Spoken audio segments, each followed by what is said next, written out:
แล้วจ้ะพังได้ที่อยู่คนเด้อตู้พายถือว่าอกหักแล้วเนาะตู้เนาะมันตู้พายบ่มักนะ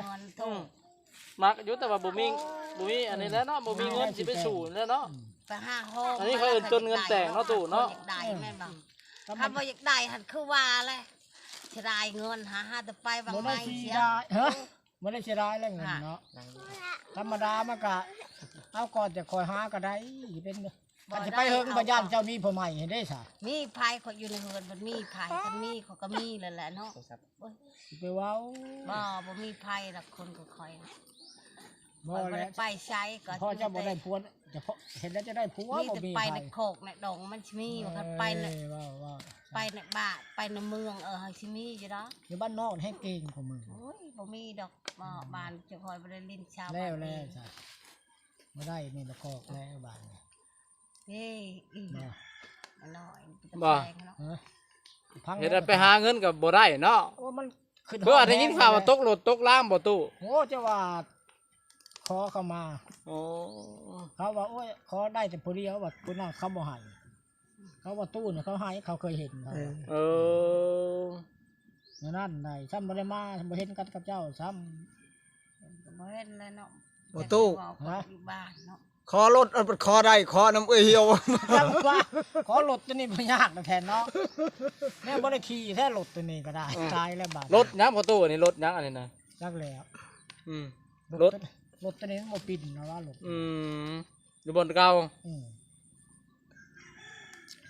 แต่ว่าบ่ได้ขี่กับม่วนมันบ่รถเลยนะอย่ามันอดเนาะอดเอาบ่ได้ปีนี้สิปีหน้าเนาะโอ้เจ้าหอกขี้เฒ่ายานะเท่าบ่เฮ็ดวีเท่าเลยได้ตู้เท่าแล้วเอาแม่นบ่เราต้องเอาเราเท่าเลยแม่นบ่โอ้ตู้เฮาสิเราหาจนเท่ายาใส่ชะโลมอันนั้นแล้วเจ้าว่าติดในไว้กับเจ้าอยู่ติดในแผดอยู่ได้นี่นะอันนั้นแล้วเจ้าว่าให้เอาเสียผัวบ่ได้ผัวแล้วมันจะเหี่ยวยากเนี่ยไงจะพอแล้วกับเจ้าเนาะก็แม่นยังจะพอยังเจ้าเพราะว่ามีแต่ไข่แต่โชว์เพราะว่ามันหันจะไข่หันยำไข่นั่นโอ้มันไข่อยากได้ผัวเนาะตู้เนาะจะได้ผัวเลยอยากได้กับบุญบอดก็ไม่ได้เจ้าบ่ฮอดแล้วว่าวลายพูดเนาะลายบ่ลายก็อันนี้น้องเลยเนาะเท่าแก่เพิ่นคอยหาเท่าแก่ก็เฮือนเท่าแก่อ้ายก็น้องเขาสิเว้าบ่ว่าก็คอยคอกันไปแล้วเจ้าแล้วตามหีดตามคลองก็เจ้าละโดยแม่นเลยบ่แม่นเขาสิเว้าเอาเนาะหีดคลองรักกระเดียนเนาะถ้ามาหีดคลองคือเจ้าคือบ้านคือเมืองยังไข่ได้เนาะเว้าได้อันนี้ถือว่าบ่ได้จักดีแม่นบ่ได้ก็เฮ็ดคนนี่ยังบ่ได้แต่งนี่เบิ่งหันเฮ็ดละออกแบบเป่าปีอันนั้นเจ้าจะไปเชื่อก็อะไรเลยเป่านำมาเชยนะแล้วว่าพวกแงบมาหน่อยในเช้าเขาจะมากินทานตอนเช้าได้โอ้ปฏิหารเนาะถือว่าคันเฮาบ่นั่นแหละบ่ได้เลยเนาะชี้ผู้พังเนาะถ้ามาว่าแต่ประเทศเฮาหรือต่างประเทศโดยฮีดพวกเราเทิงนี่นักหน่วงเด้อข้าวทุกเต็มหน้าก็บ่ได้กินข้าวบ่เฮ็ดฮีดได้จะกินไก่กินยังสิก่อนได้จะได้กินข้าวหน้าได้เฮ็ดฮีดอันนั้นคำบ่ได้กินนั่นข้าวห้างแล้วบ่ได้กินข้าวในนานี่จังว่ายากเห็นแล้วได้จะได้กินจะว่ามันพอถ้าว่าบ่เฮ็ดฮีดให้ก่อนนี่บ่ได้สามารถกินได้บ่บ่ได้บ่ขอบ่อื่นสิได้แล้วจะกินในนานี่บ่ได้เจ้าเขาจะบ่ได้ปะข้าวหูดข้าวห้างก็เจ้ากินข้าวห้างมีไก่4ตัวจ้ำมื้อสิก่อนจะได้กินข้าวนี่แล้วว่าเฮ็ดเราเทิงพรามบ่อยู่นี่ขนาดพี่จะค่อยเล่นหนักกว่าหมอได้เปล่าช่องชมือเนี่ยก็อาบอีกเอาไม่ใช่บ้านนี่เอามายิ่งขึ้นเทิงฉันจะใครกว่าจะไปบากกับเจ้าโลดขาดโลดคอยบหลับลองเด้อนั่นแล้ววะมันก็ลืมมันก็ป้าแล้วมันก็ยาแล้ววะเขาบอกป้าโลดคอยทำบหลับลองแล้วจะเว้าฮะไปประกาศเขาโลดบ่ตู้บัดนี้น่ะเปลี่ยนใหม่อยากเอาผู้หญิงขึ้นเทิงเพราะมันลืบฮีดเนาะอยากให้ลืบฮีดแล้วเอาผู้หญิงขึ้นเทิงได้เฮ็ดได้ก็บ่ได้ฮีดแต่กี้น่ะผู้ชายขึ้นเทิงบ่แม่ละว่าเฮ็ดกับเจ้าลายโพบ่เขาทำป้ามาหลายปีมันก็ยาดอก แม่นบ่ ปะบ่ได้ชอมโลดค่ะ อดเอาอดขอ อดบ่ได้อันนี้อดบ่ได้พ่อแม่จะคอยบ่ได้หลี บ่ได้อีหลีแม่นบ่ บ่ได้หลีอือ บ่ได้ก็ย้อนเฮาถือ ไป ให้ หมด นี่ งั แห ว ละ ควายนี่สิบอกเสียเด้อย่านบ่ได้เลี้ยงพอโต ไปบ่ได้ไปงูควายนี่ มันเอาไป มันเอาไปตายกลาง เออ โอ้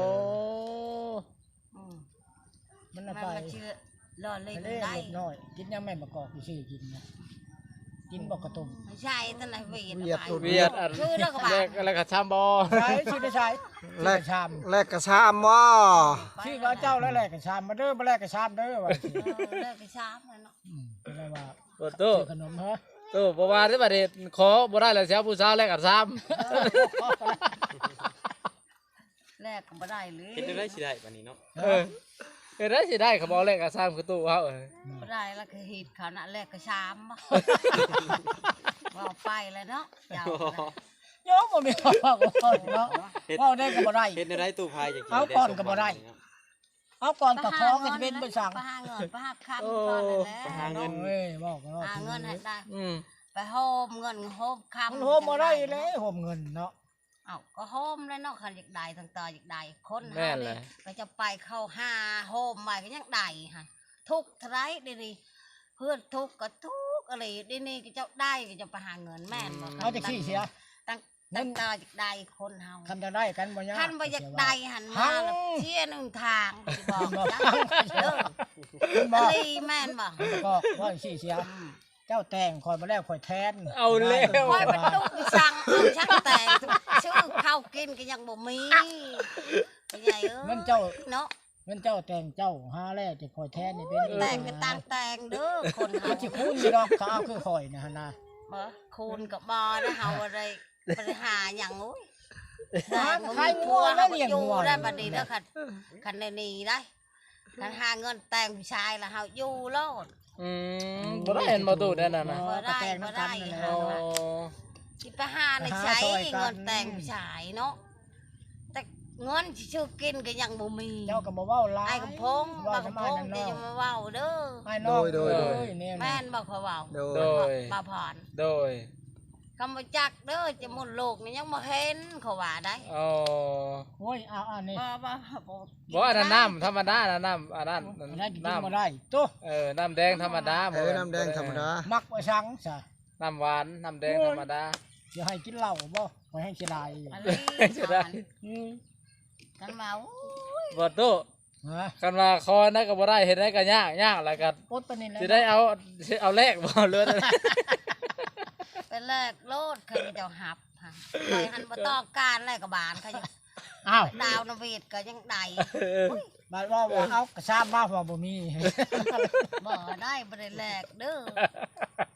เราจะกินได้จะร้องไห้ได้ เว้าไปตัวเนาะ เว้าหยอกกันนะ โอ้ยมันจะหยอกกันยังไงนี่นั่นแหละบ่ได้ผัวในหมู่จักเถื่อเฮ้ย ก็หันหอนแล้วได้หอนเหนื่อยห ป อน ระตูพายนี่มาหาดูความจริงใจมื้อนี้เนาะ มาจริงใจผัดประเช้าก็เว้าลายพวกนี้ตายเลย จะเฮ็ดอะไรเนาะตู้เนาะ ตำคลอง เพ ไผ่ ราะว่า กั เรา น หี นั่นแหละเนาะ ดเป็นลึกเด้อ เอาเฮก็ไปว่าใช่ ชามโต มึง สิ จัน ว่าอามาแม่นเฒ่าตื้อหาลูกตื้อก็ว่า ก็อยู่พลคันเราว่าอยู่มึงเด้อเราให้เราเว้าเก่ง โอ้ยว่ากะติเต้เขาฉลามเด้อแล้วลูก เราเว้าเก่ง เรียกว่าเต่ากับสลา บ่ลุ เจ้าง ก็ปะมาชูแล้วโลด ลุงบ่ เชี่ยว เอออย่าโดนอยู่เตะบ่เท่ากับสลามจะ โอ้ เนาะ เต้ลุงเขาปลามากระทั โอ้โห เตะลุงเนาะลุง เราเป็นอาย โอ้เป็นแล้วเป็นได้แล้วลุง โอ้ยเอาเรากินจังได๋มันก็เราได้เชี่ยวนั่นแหละ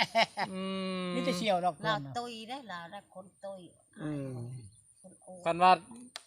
เราอยู่แล้วมันเตะเขาสลาม โอ้เต้กับฉลามแล้ว จัก มันนี่ เราอยากเตะเจ้าผู้จัก โอ้ยมันมี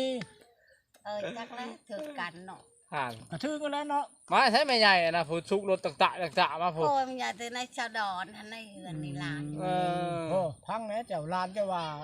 เออ เพิ่นมันยังงามบ่งามเพิ่นน่ะว่ามาให้อยู่นั่นน่ะแม่ ผู้ก็ได้ลูกน้อยเด้ เออ อยู่มาได้ใช้รถ ว้าโต อยู่มาหาอัน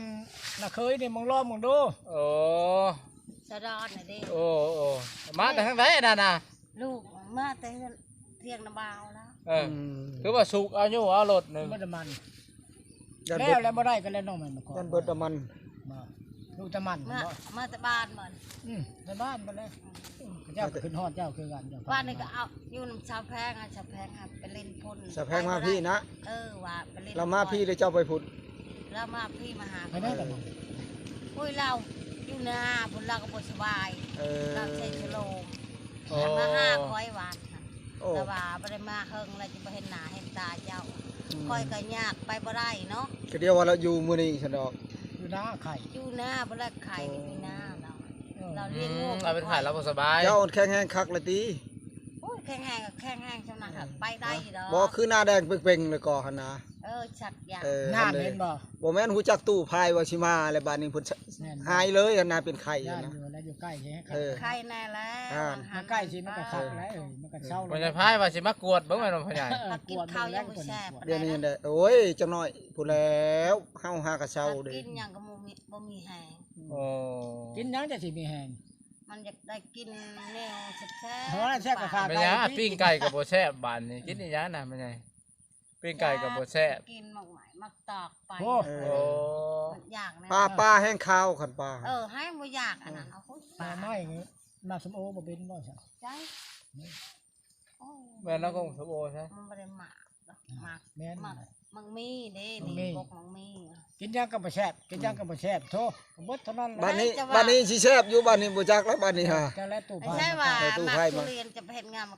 ให้น้ำมาให้ เสร็จบ้านนี้ มันยังสิกินบ่ใบมัน โอ้ยเจ้าเนาะว่ามั เชื่อว่าเชื่อว่ามันจะเรียกว่าผู้สาว มึงอยู่ในตลาด